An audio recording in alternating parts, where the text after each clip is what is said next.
What if the reason you don't trust yourself anymore is because you've been breaking promises to yourself for years, and you didn't even notice?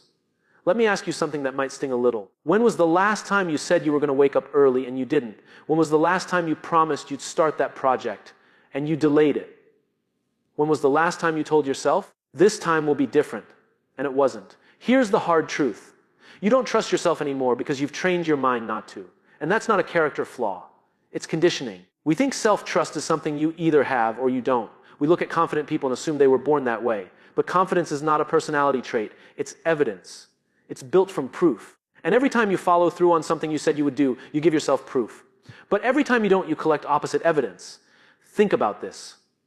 If you had a friend who constantly told you, I'll be there, and then never showed up, how long before you stopped believing them? Not because you hated them, not because you want to judge them, because the pattern became predictable. Now here's the uncomfortable part. Your brain treats you the same way. When you say, I'll go to the gym tomorrow, and you don't, your brain notices. When you say, I'm done procrastinating, and then scroll for 2 hours, your brain notices. When you say, I deserve better, but accept less, your brain notices. And slowly, quietly, without drama, trust erodes. Not in a big explosion, but in tiny cracks. Most people think their problem is laziness, or fear, or lack of discipline. But beneath all of that is something deeper. A broken agreement between who you say you are and what you actually do. And when that gap gets wide enough, something dangerous happens. You stop believing your own voice. You set a goal and immediately think, yeah, right. You make a plan and already expect yourself to quit. You dream about something bigger, but don't take yourself seriously. That's not weakness. That's accumulated evidence. And until you understand this, you will keep trying to fix motivation when the real issue is credibility. You don't need more hype. You need to become believable to yourself again. And that begins by facing the truth most people avoid. You didn't lose confidence. You lost self-trust. Here's where it gets deeper. Losing self-trust doesn't happen the day you fail. It happens the day you start explaining your failure in a way that protects your ego instead of building your character. You say you were tired. You say it wasn't the right time. You say you work better under pressure. You say you'll start next week. And in the moment, it feels harmless. It feels logical. It even feels kind to yourself. But every excuse is a quiet withdrawal from your integrity. Integrity is not about being perfect. It's about being whole. It's about alignment between what you believe, what you say, and what you do. And when those three things drift apart, you don't just feel unproductive, you feel fragmented. That fragmentation is exhausting. You wake up already doubting yourself. You plan your day, but expect it to fall apart. You speak about your goals, but there's hesitation in your voice, and people can feel that hesitation. But more importantly, you can feel it. Let me tell you something most people don't realize. Your brain is always watching your behavior to determine your identity, not your intentions, not your affirmations, not your vision board, your behavior. If you consistently avoid discomfort, your brain concludes, I am someone who avoids discomfort. If you consistently quit when it gets hard, your brain concludes, I am someone who quits, not because you consciously chose that identity, but because you rehearsed it. Identity is built through repetition. And the tragedy is this, you can have incredible potential, powerful ideas, big dreams, but if your behavior repeatedly contradicts them, your internal system will not let you believe in yourself. You'll sabotage opportunities. You'll hesitate at the edge of growth. You'll talk yourself out of bold moves. Not because you're incapable, but because deep down you don't see yourself as reliable. And reliability is the foundation of self-respect. You don't admire yourself for what you intend to do. You admire yourself for what you endure and complete. That's why the smallest kept promise can rebuild more confidence than the biggest unfulfilled goal. Read that again in your mind. The smallest kept promise can rebuild more confidence than the biggest unfulfilled goal. This is not about becoming extreme overnight. It's not about dramatic transformation. It's about restoring credibility in small, consistent ways. Because once you become credible to yourself again, something shifts. You stop negotiating with your excuses. You stop arguing with your discipline. You stop waiting to feel ready. And for the first time in a long time, when you say you're going to do something, you actually believe yourself. Now let's talk about something even more uncomfortable. Sometimes you don't trust yourself because you abandoned yourself. There were moments when you knew something wasn't right. A relationship that drained you. A job that suffocated you. An opportunity that didn't align with your values. And you felt it. Deep down you felt it. But you stayed quiet.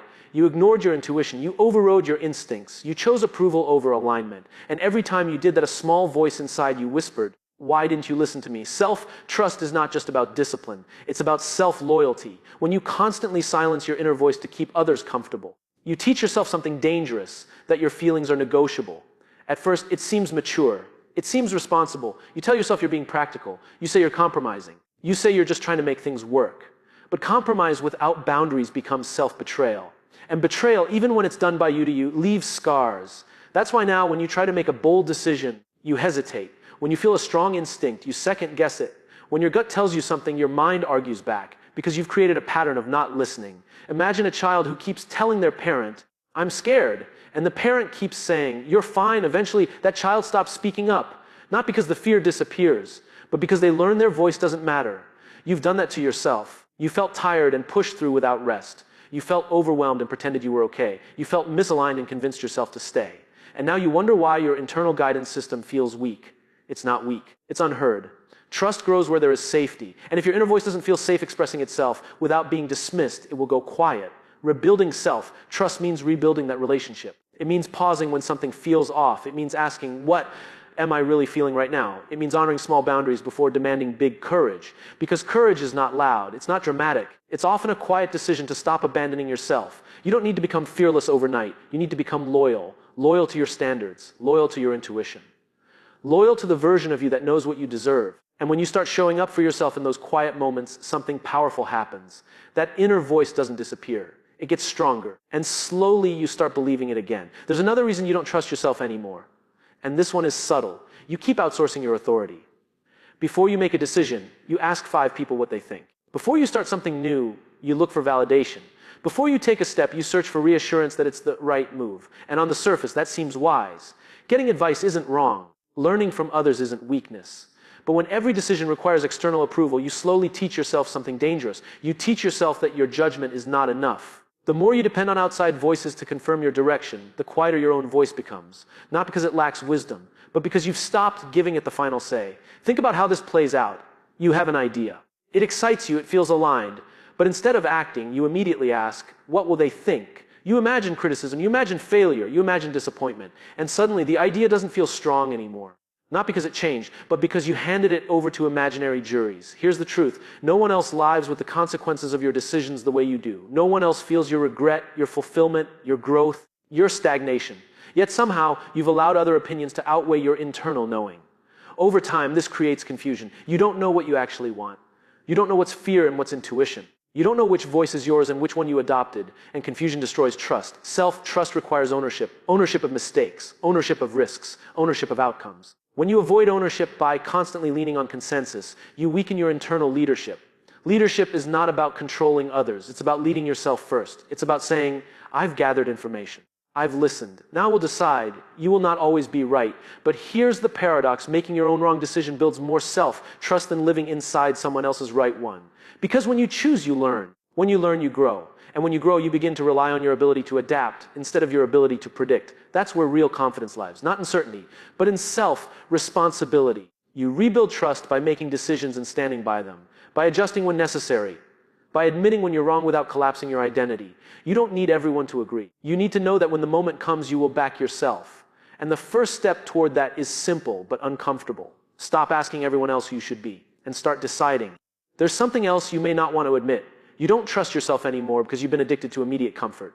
Not happiness, not peace. Comfort. The kind that whispers, just 5 more minutes. The kind that says, you deserve a break before you've earned it. The kind that convinces you that avoiding discomfort is self-care. And slowly, without realizing it, comfort becomes your compass. But comfort is a terrible leader. Every meaningful goal you have requires discomfort. Growth is uncomfortable. Discipline is uncomfortable. Honest conversations are uncomfortable. Change is uncomfortable. So if your nervous system is trained to escape discomfort at the first sign of resistance, you will constantly abandon your future for your present mood. And when that becomes a pattern, trust collapses. Because deep down, you know something. You know what you should be doing. You know the call you need to make. You know the work you need to start. You know the boundary you need to set. But you don't do it. Not because you're incapable. Because in the moment, comfort feels safer than growth. Here's the hard truth. Every time you choose short-term comfort over long-term alignment, you send yourself a message. I can't rely on myself when things get hard. And life will get hard. That's not negativity, that's reality. If you only act when you feel motivated, energized, inspired, you will be inconsistent. And inconsistency is the fastest way to destroy self-trust. The most powerful people are not the most motivated. They are the most predictable to themselves. They don't negotiate with their feelings every morning. They don't ask, do I feel like it? They decide who they are, and they act accordingly. Discipline is not punishment, it is self-respect in action. When you do something despite discomfort, you prove something powerful to your own mind. Even when it's hard, I show up. And that evidence changes you. Start small. Wake up when you say you will. Finish what you start. Sit with discomfort 5 minutes longer than usual. Have the conversation you've been postponing. Not to impress anyone, but to restore credibility. Because self-trust is built in the moments no one sees, in the quiet battle between what feels good now and what serves you later. If you keep choosing comfort, you will keep doubting yourself. But if you begin choosing alignment over ease, even in small ways, something shifts. You stop seeing yourself as fragile. You start seeing yourself as capable. And once you see yourself as someone who can handle discomfort, you no longer fear your own potential. Let me tell you something that might change the way you see yourself. You don't trust yourself anymore because you're trying to become someone new without forgiving who you used to be. You carry your past like evidence against you. The business you didn't start, the opportunity you missed, the relationship you stayed in too long, the habit you couldn't break. And every time you think about stepping forward, your mind replays those moments like a prosecutor building a case. Remember last time. Remember how that ended. Remember how you failed. So instead of moving with confidence, you move with hesitation. Not because you lack ability, but because you're dragging old verdicts into new chapters. Here's what you need to understand. Your past behavior explains you. It does not define you. But when you constantly identify with your worst moments, you freeze your identity in a version that no longer exists. Growth requires permission. Permission to evolve. Permission to be different. Permission to outgrow the old patterns. But if you're still internally punishing yourself for yesterday, you won't allow yourself to act boldly today. Self-trust cannot grow in an environment of self-contempt. Think about how you treat someone who makes a mistake but genuinely tries again. You encourage them. You give them space. You say, "You've learned. You'll do better this time." But when it comes to yourself, you're ruthless. You expect perfection. You demand immediate change. You criticize every misstep. And then you wonder why you don't feel strong. You cannot bully yourself into trust. Trust grows through consistency, yes, but it also grows through compassion. When you stumble and say, "I'm still committed," instead of "I'm hopeless," you keep the relationship intact. Because that's what this is, a relationship with yourself. If every mistake becomes a reason to attack your character, you will avoid trying altogether. Not because you don't care, but because failure feels like confirmation of something you fear might be true, that you're not enough. But you are not your worst day. You are not your slowest season. You are not your previous ceiling. You are a pattern in motion. And patterns can change. The moment you decide that your past is information, not identity, something opens up inside you. You stop moving like someone trying not to fail.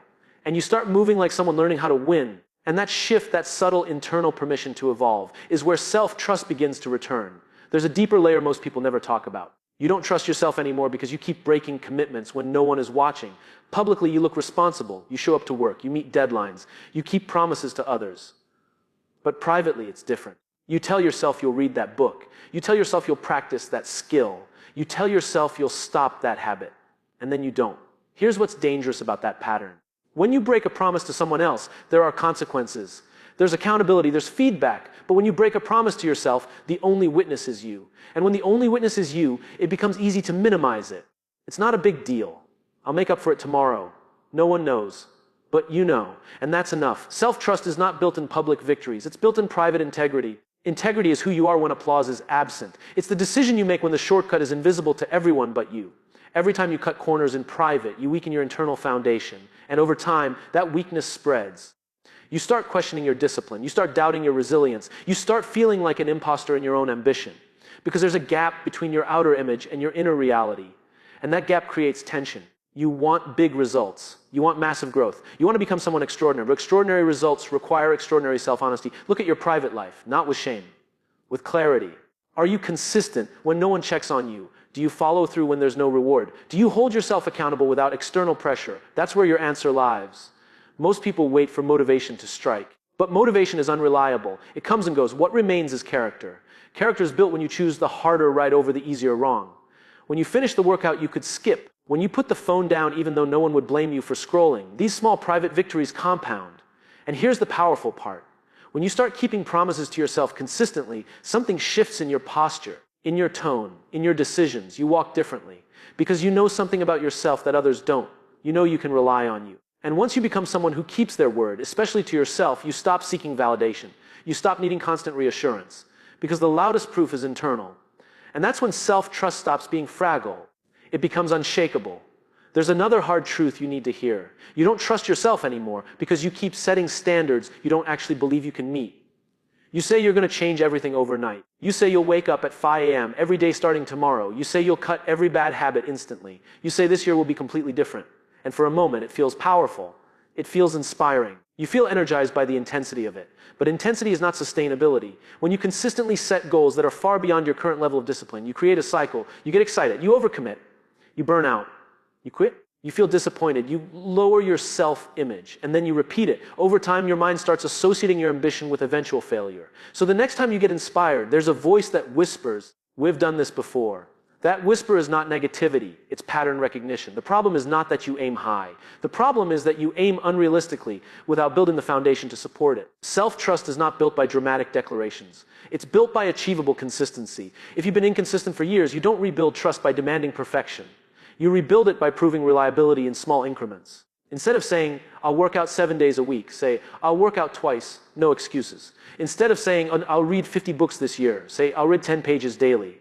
Instead of saying, "I'll transform my entire life," say, "I'll win today." Small wins feel insignificant to your ego, but they are powerful to your identity, because every completed small promise strengthens your self-concept. Your brain starts updating its file on you. Maybe we do follow through. Maybe we are disciplined. Maybe we can change. That shift is everything. When your goals match your current level of execution, and you consistently hit them, confidence grows naturally, not forced, not hyped, earned. And as you stack these small proofs, something surprising happens. Your capacity expands. The same goals that once felt overwhelming begin to feel manageable. Not because they got smaller, but because you got stronger. You don't rebuild trust by being extreme. You rebuild trust by being consistent. Stop trying to impress yourself with big promises. Start convincing yourself with small evidence. Because the person you want to become is not built in one dramatic decision.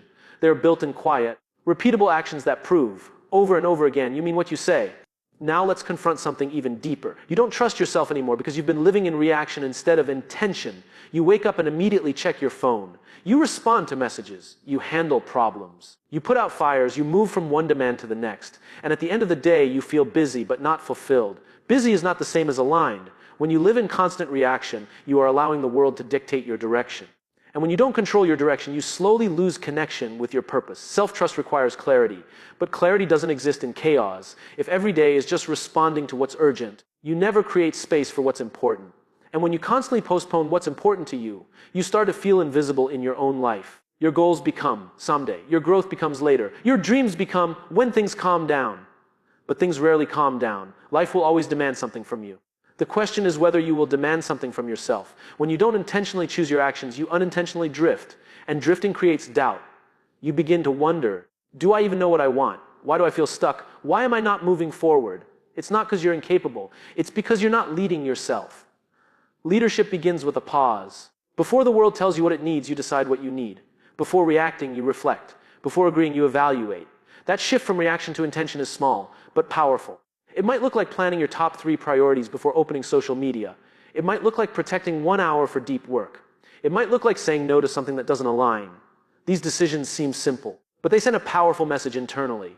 I choose, I direct, I lead. And when you consistently make intentional choices, you start to feel grounded, less scattered, less overwhelmed, more certain. Because self-trust grows when you see yourself actively shaping your life instead of passively surviving it. You stop blaming circumstances. You stop waiting for motivation. You stop hoping things magically improve. You start designing. And here's what happens when you live intentionally. Even if the outcome isn't perfect, you respect yourself for showing up with purpose. That respect builds confidence. That confidence builds momentum. That momentum rebuilds trust. You don't need to control everything. You just need to stop living on autopilot. Because the moment you take ownership of your direction, even imperfectly, you begin to feel powerful again. Here's the final hard truth. You don't trust yourself anymore because you've been avoiding accountability, not just to others, but to yourself. It's easy to blame circumstances. It's easy to blame the economy, the people around you, or bad luck. It's easy to blame the timing, the resources, the system. But deep down, you know the truth. Every time you avoid facing your own responsibility, you send yourself a message, I can't rely on me to handle this. And once that message sinks in, self-trust erodes faster than you realize. Accountability is not punishment. It's a mirror. It's the reflection of who you really are when excuses are stripped away.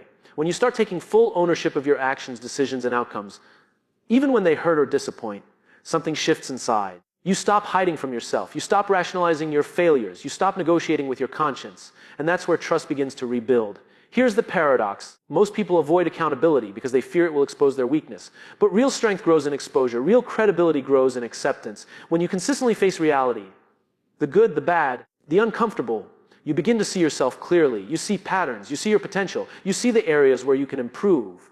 And most importantly, you start believing in your ability to course correct. Because self-trust is not about perfection. It's about predictability. Can you predict that you will show up for yourself tomorrow the way you said you would today? Can you rely on yourself to follow through when no one is watching? Can you handle mistakes without losing integrity? If the answer is yes, even imperfectly, trust begins to grow. Start small. Start by holding yourself accountable for one promise, one commitment, one action. Finish it. Complete it fully.